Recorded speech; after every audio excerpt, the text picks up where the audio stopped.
This story is a meaningless one. You must not search for a moral. It isn't that kind of story, you see. It's the other kind of story. This story is called The Dog and the Dragon. The what and the what? Or is this not the part where I speak yet?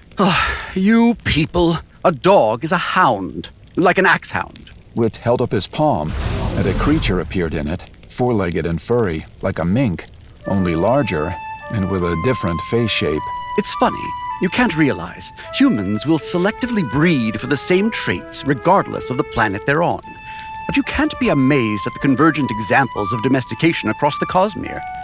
You can't know any of this because you live on a giant ball of rock full of slime where everything is wet and cold all the time. This is a dog, Kaladin. They're fluffy and loyal and wonderful. This, on the other hand, is a dragon. A large beast appeared in his other hand, like a chasm fiend, except with enormous outstretched wings and only 4 legs. It was a brilliant pearlescent color, with silver running along the contours of its body. It also had smaller chitinous bits than a chasm fiend. In fact, its body was covered with little pieces of carapace that looked smooth to the touch. It stood proud, with a prominent chest and a regal bearing. I know of just one on Roshar, and she prefers to hide her true form. This story isn't about her, however, or any of the dragons I've met. In fact, the dragon is barely in the story, and I'd kindly ask you not to complain about that, because there's really nothing I can do about it, and you'll only annoy Design. I get annoyed easily. It's endearing. No, it's not. It's endearing. To everyone but him. I drew up a proof of it.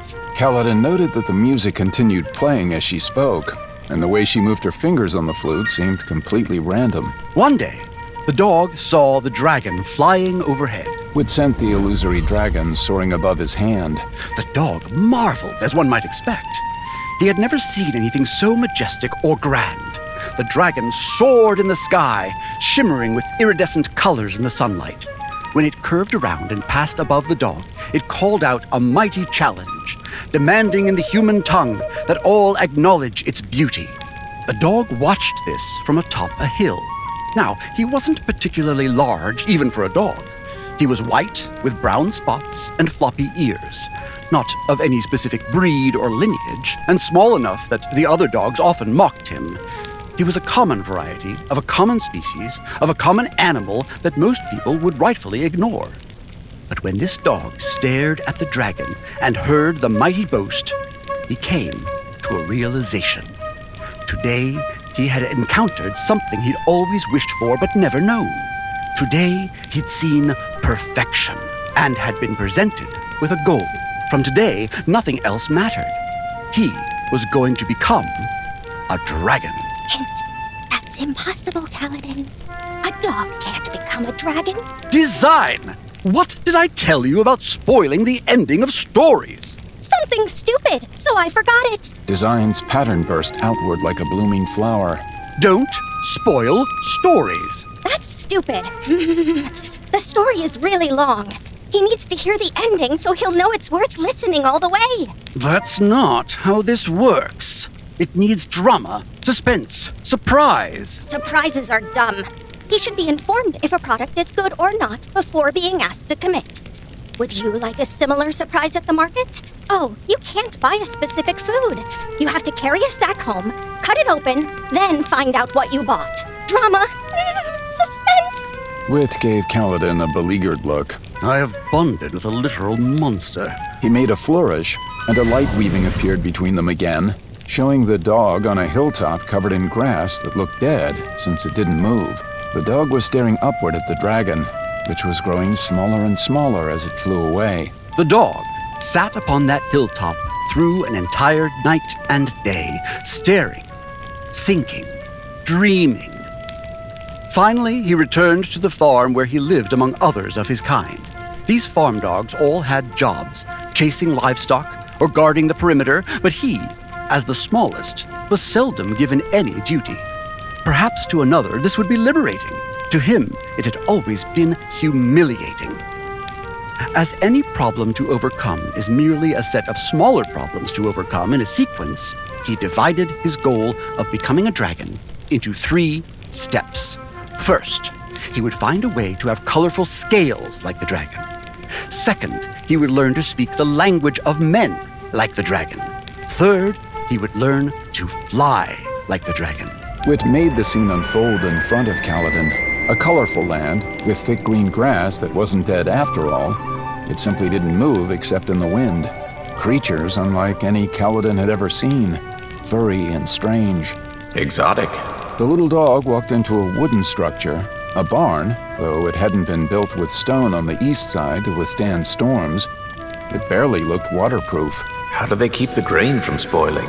It was an amusing scene watching the dog work, not only because the animal did all this with feet and snout. The dog chose the scales first, as it seemed the easiest, and he wanted to begin his transformation with an early victory. He knew the farmer owned many seeds in a variety of colors, and they were the shape of little scales. Because he was not a thief, the dog did not take these, but he asked the other animals where the farmer obtained new ones. It turns out the farmer could make seeds by putting them in the ground, waiting for plants to grow, then taking more seeds from the stalks. Knowing this, the dog borrowed some seeds and did the same, accompanying the farmer's eldest son on his daily work. As the youth worked, the dog moved alongside him, digging holes for seeds with his paws and planting them carefully with his mouth. It was an amusing scene watching the dog work, not only because the animal did all this with feet and snout, but because the ground parted when the dog pawed at it. It wasn't made of stone, but something else. This is in Shinovar, isn't it? Sigzel told me about ground like that. Hush! This isn't the part where you talk. The farmer's eldest son found the dog's actions quite amusing. Then incredible, as the dog went out each day, gripping a watering can in his teeth. The little dog watered each seed just as the farmer did. He learned to weed and fertilize, and eventually the dog was rewarded with his own small crop of colorful seeds. After replacing what he'd borrowed from the farmer, the dog got himself wet and rolled in his seeds, sticking them all over his body. He then presented himself to the other dogs. "Do you admire my wonderful new scales?" he asked his fellow animals. "Do I not look like a dragon?" They, in turn, laughed at him. "Those are not scales," they said. "You look stupid and silly. Go back to being a dog." Kaladin put a spoonful of stew into his mouth, staring at the illusion. The way the colors worked was mesmerizing, though he had to admit the dog did look silly, covered in seeds. The dog slunk away, feeling foolish and hurt. He had failed at his first task, to have scales like a dragon. The dog, however, was not daunted. Surely, if he could speak with the grand voice of a dragon, they would all see. And so the dog spent his free time watching the children of the farmer. There were three: the eldest son, who helped in the fields, the middle daughter, who helped with the animals, and the toddler, who was too young to help, but was learning to speak. Wit made the family appear, working in the yard. The farmer's wife, who was taller than the farmer. A youth, lanky and assiduous. A daughter who would someday share her mother's height. A baby who toddled around the yard, tended by them all as they did their chores. This is almost too easy. Too easy? For years, I've had to make do with hints of illusions, suggesting scenes, leaving most to the imagination. Now, having the power to do more, I find it less satisfying. Anyway, the dog figured that the best way to learn the language of men was to study their youngest child. So the dog played with the baby, stayed with him, and listened as he began to form words. The dog played with the daughter too, helping her with yard work. He soon found he could understand her if he tried hard, but he couldn't form words. He tried so hard to speak as they did, but his mouth could not make that kind of speech. His tongue did not work like a human tongue. Eventually, while watching the tall and serious daughter, he noticed she could make the words of humans on paper. The dog was overjoyed by this. It was a way to speak without having a human tongue. The dog joined her at the table while she studied, inspecting the letters as she made them. He failed many times, but eventually learned to scratch the letters in the dirt himself. The farmer and his family thought this an amazing trick. The dog was sure he had found a way to prove he was becoming a dragon. He returned to the other dogs in the field and showed them his writing ability by writing their names in the dirt. They, however, could not read the words. When the dog explained what writing was, they laughed. "This is not the loud and majestic voice of a dragon. This is speaking so quietly nobody can hear it. You look silly and stupid. Go back to being a dog." They left the dog to stare at his writing as rain began to fall, washing the words away. He realized they were correct. He had failed to speak with the proud and powerful voice of the dragon. The image of the dog in the rain felt far too familiar to Kaladin, far too personal. But there was still hope. If the dog could just fly. If he could achieve this feat, the dogs would have to acknowledge his transformation. This task seemed even harder than the previous two. However, the dog had seen a curious device in the barn. The farmer would tie bales of hay with a rope, then raise or lower them using a pulley in the rafters. This was essentially flying, was it not? The bales of hay soared in the air. And so the dog practiced pulling on the rope himself and learned the mechanics of the device. He found that the pulley could be balanced with a weight on the other side, which made the bales of hay lower slowly and safely. The dog took his leash and tied it around him to make a harness, like the ones that wrapped up the hay. Then he tied a sack slightly lighter than he was to the rope, creating a weight to balance him. After using his mouth to tie the rope to the harness, he climbed to the top of the barn's loft and called for the other dogs to come in. When they arrived, he leaped gracefully off the loft. It worked. The dog lowered down slowly, striking a magnificent pose in the air. He was flying. He soared like the dragon had.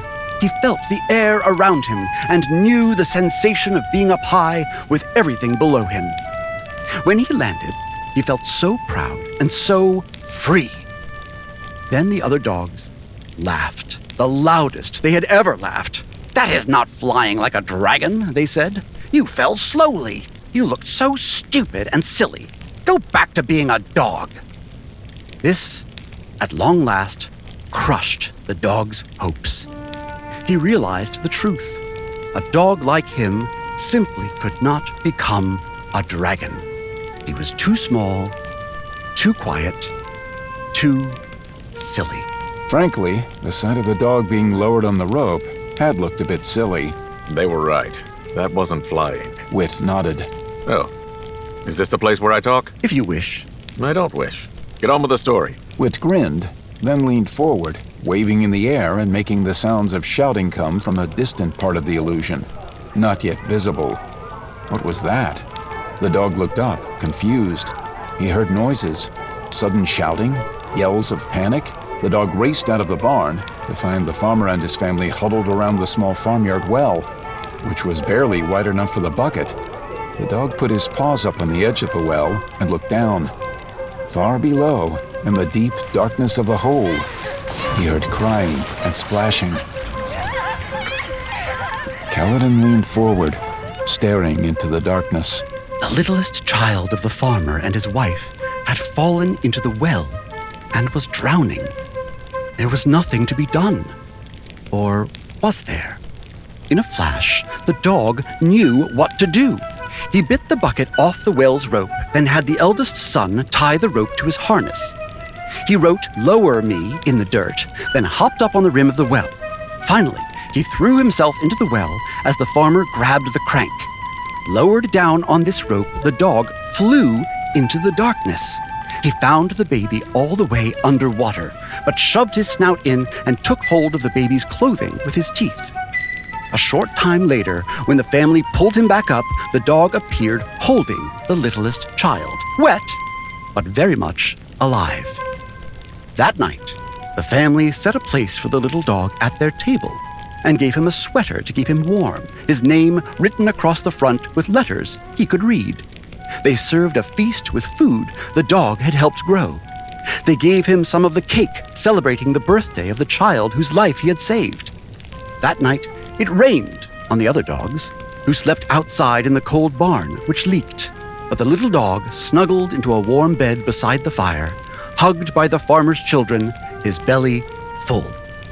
And as he did, the dog sadly thought to himself, I could not become a dragon. I am an utter and complete failure. The end. Wit clapped his hands, and the images vanished. He gave a seated bow. Design lowered her flute and flared out her pattern again, as if to give her own bow.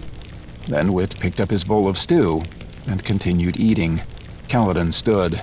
Wait, that's it? Did you miss the end at the end? It indicates that is the end. What kind of ending is that? The dog decides he's a failure? Endings are an art, a precise and unquestionable art, Bridgman. Yes, that is the ending. Can you tell me the real ending before I go back out? Wit stood and stepped over and put his hand on Kaladin's back. That night, the little dog snuggled into a warm bed beside the fire, hugged by the farmer's children, his belly full. And as he did, the dog thought to himself, I doubt any dragon ever had it so good anyway. He smiled and met Kaladin's eyes. It won't be like that for me. You told me it would get worse. It will, but then it will get better. Then it will get worse again, then better. This is life, and I will not lie by saying every day will be sunshine. But there will be sunshine again, and that is a very different thing to say. That is truth.